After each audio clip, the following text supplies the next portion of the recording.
Y es lunes de nuestra sección Orientación Vocacional y nos acompaña en el estudio Adriana Rico. Ella es investigadora del Centro de Opinión Pública de la Universidad del Valle de México, con quien hablaremos de un estudio en verdad interesante sobre la influencia de la educación de los padres en el proceso educativo de nuestros hijos. Es decir, cómo padres con mayores estudios, incluso los abuelos, es decir, la familia en general, afectan de forma directa, positiva a los jóvenes. Muy buenos días, Adriana, gracias por estar con nosotros. Muchas gracias, muy buenos días. Pues de entrada, platícanos cuáles son la idea de este estudio y, por supuesto, las conclusiones. Bueno, sin duda uno de los retos más importantes que tiene nuestro país está en materia de educación.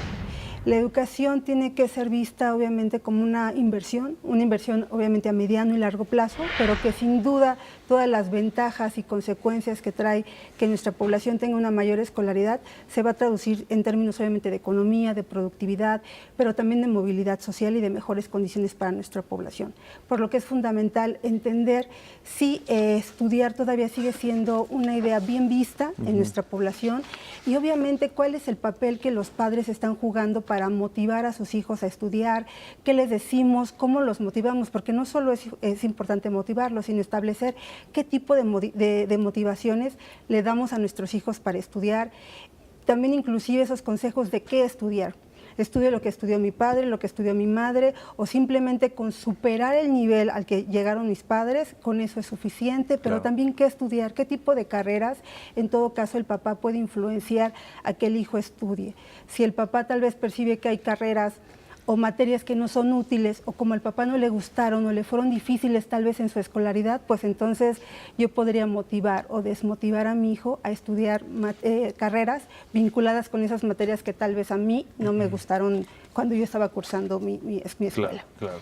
Yo te pregunto ahora sí, desde un principio. Primero, ¿qué tan importante o qué tan trascendental es la influencia de los padres en la educación? Y segundo, hay una tendencia, no sé si de los últimos años, en el sentido de que muchos padres trabajan ambos, ¿no? Padre y madre trabajan y creen que la escuela es la solución para la educación de los hijos. ¿Qué reveló este estudio al respecto? Mira, si bien no va a ser obviamente una condicionante, es decir, si el papá estudia secundaria, eso no va a condicionar a que mi hijo solo estudie la secundaria, ¿no? Sí seguimos viendo que la educación es un aspecto fundamental, tanto para el desarrollo del país como para el desarrollo del ser humano, en este caso de los hijos, pero sí se ha visto que hay una complicación en términos de que ahora los padres tienen que trabajar. Exacto. Y entonces los hijos muchas veces tienen que quedarse solos o a veces al cuidado de los abuelos, por ejemplo, eso también en otros estudios lo hemos visto. Y entonces, ¿qué pasa con la responsabilidad del papá? ¿Qué tanto se involucra en esa educación? Si es que hay un acompañamiento. Por ejemplo, en el estudio una de las cosas que veíamos justamente es que papás que nos dicen, a mí cuando estaba estudiando, mis padres me motivaron, me apoyaban en las tareas. Vemos que ahora en esos padres que se sintieron mucho más motivados, ahora tienen hijos, digamos en una proporción, si evaluamos la deserción escolar en esas familias, hay menos deserción escolar en esas familias de padres que se sintieron motivados que aquellos padres que no se sintieron motivados. Entonces, te estoy hablando de porcentajes del 74% contra el 26%. Es decir, en la medida que a mí mis papás me apoyaron, hay menos deserción en mi familia que aquellos en donde no sintieron esa motivación, por ejemplo, claro, ¿no? Claro. O hasta qué grado escolar llegaron. Igual nuevamente, papás que estuvieron muy motivados o que se sintieron muy motivados y apoyados en sus tareas, ahí tenemos un, digamos, 81% de papás que estaban muy motivados y que llegaron hasta bachillerato.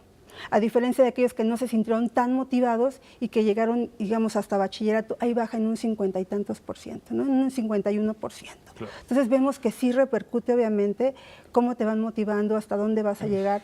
Porque obviamente si el papá le ve el valor a la educación, te va a motivar para que sigas estudiando. Claro. ¿No? Ahora bien, Adriana, este estudio, ¿en qué estado se realizó? Y si encontraron diferencias en hombres, mujeres, en pues los distintos niveles socioeconómicos de nuestro país o zonas rurales y urbanas. Sí influye. Fue un estudio a nivel nacional que hicimos a Casa Habitación y se tomaron en cuenta de acuerdo a la distribución que maneja INEGI, tanto zonas urbanas como rurales y mixtas. Y obviamente que vemos contrastes importantes. Por ejemplo, nuestros papás la mayoría de ellos, el 30% tiene solo secundaria terminada. Y también tenemos un 7% de licenciatura, obviamente 20% de preparatoria terminada, o bachillerato, donde se incrementan, obviamente en las zonas urbanas, los porcentajes de un mayor grado de escolaridad se elevan, a diferencia de las zonas rurales, en donde inclusive tenemos un porcentaje, es menor, es solo el 3%, pero son papás que no tienen ninguna instrucción, y esto se ve más claramente en las zonas, repito, rurales o en las mixtas. Y también qué tanta influencia es, vemos que, por ejemplo, en las zonas rurales o mixtas, esta idea de que en la medida de que yo estudio puedo tener mejores condiciones y oportunidades laborales es mucho más alto. Y obviamente esto nos contrasta porque, dadas las condiciones en las que viven, todavía hay una percepción mucho más elevada de que estudiar es un factor de movilidad. Claro. Adriana, quisiera preguntarte, no sé si este estudio lo incluyó, pero ¿ha cambiado la tendencia en el sentido de que los padres antes prácticamente te obligaban a estudiar una carrera? Eso se vio reflejado en este estudio, es decir, ¿hay mayor libertad de los estudiantes a escoger realmente la verdadera vocación? Sí. Sigue siendo determinante. O sea, quien decide ahora qué quiere estudiar, sobre todo es una decisión del hijo. Pero, insisto en el punto, si hay una influencia del papá de qué carreras pueden ser más adecuadas, porque eso ya viene con el bagaje que yo tengo. Es decir, hay carreras que siguen siendo predominantes en términos, por ejemplo, como estudiar derecho, medicina, siguen siendo predominantes. Pero, insisto, si el papá percibe que ser abogado es lo mejor, tal vez poco a poco le va a ir sembrando la semillita de estudiar derecho. Pero entonces, ¿qué pasa con esas otras materias? En el estudio veíamos, si el papá cree que química no le fue útil y que le fue muy difícil y que no le aprendió bien ni química, ni biología, ni física, si yo no le asigno una utilidad, porque además no la aprendí bien cuando yo estaba estudiando, entonces la pregunta es ahí, ¿cómo motivar a que nuestros hijos estudien ciencias, por ejemplo? Si es que obviamente yo no lo estoy percibiendo como algo útil ni para mí, ni para la vida cotidiana, ni para el país.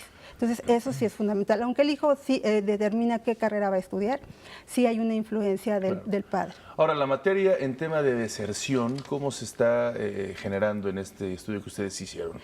Por ejemplo, nosotros identificamos al padre de familia que entrevistamos, le preguntamos cuántos hijos tiene en total y qué estaban estudiando, para poder obviamente determinar. Y determinamos la deserción escolar si al menos uno de sus hijos que tendría que estar en edad escolar ya no estaba cursando. O sea, era por estudios. Cantidad de hijos, más que el nivel de estudios o socioeconómico. Exactamente. Entonces, por ejemplo, ahí tal vez uno pueda tener uno o dos hijos, pero si al menos uno de ellos estaba en edad escolar y ya no estaba cursando, entonces ahí ya esa familia tiene deserción escolar porque ese hijo ya no está cursando el grado que le correspondería. Y a partir de ello fue que fuimos determinando cuántas familias tienen deserción escolar y son en los datos que hace rato te platicaba, ¿no? Si vemos que hay mucho mayor motivación, hay menos deserción. Claro. En un porcentaje te estoy hablando de 3/4 partes contra 1/4 parte de aquellos que sí tienen deserción. Quisiera preguntar también si este estudio contempló quiénes desertan más, hombres o mujeres, y cuál es la razón. Pues mira, en lo que vimos no hay una diferencia significativa. En realidad las condicionantes pueden estar motivadas por una cuestión económica o porque incluso el chiquito piensa que no es bueno para la escuela, que no es lo suyo, que le resulta muy difícil, pero no hay propiamente una condicionante hasta ahora de género. Hay una diferencia mínima en caso de que la chica pudo haber resultado como embarazada, como cuestiones personales que pueden marcar ligeramente el género, pero no es un factor. La cuestión económica, finalmente, ¿la cuestión económica influye para la deserción? Influye tanto para la deserción como para la motivación. Es muy importante la motivación verbal, pero nos dimos cuenta que aquellas familias que además de motivar verbalmente a sus hijos dicen yo invierto en la educación, compro libros, pago cursos, invierto más allá, vemos que ese tipo de familias tienen todavía mucho menos deserción escolar porque hay una motivación escolar. Claro. Incluso son familias que han hecho una planificación sobre la escolaridad del hijo. Entonces, eso también nos habla de ahí de la importancia que vemos en la educación. Perfecto. Adriana Rico, investigadora del Centro de Opinión Pública de la Universidad del Valle de México, muchísimas gracias por estar aquí y por hablarnos de esto que es importantísimo. Sí, es casi vital que los padres influyamos en la educación de los hijos. ¿Por qué? Porque es una forma de motivarlos siempre a prepararse y finalmente la educación es la educación y es la que nos va a permitir algún tipo de movilidad social, sin duda. Gracias. Y hoy más que nunca hay más opciones de de prepararnos y de estudiar. Por supuesto. Muchas gracias, Adriana.